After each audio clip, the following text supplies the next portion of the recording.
Here I have VIVO IQOO Z5X, and today I'm going to show you how to copy contacts from SIM card to this device.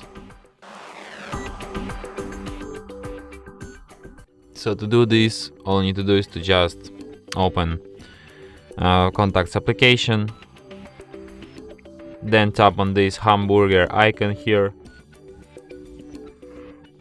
go to its settings, select an option import, then select SIM card, tap OK.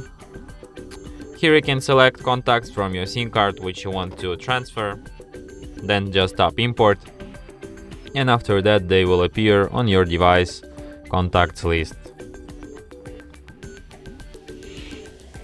And that's it. Thanks for watching.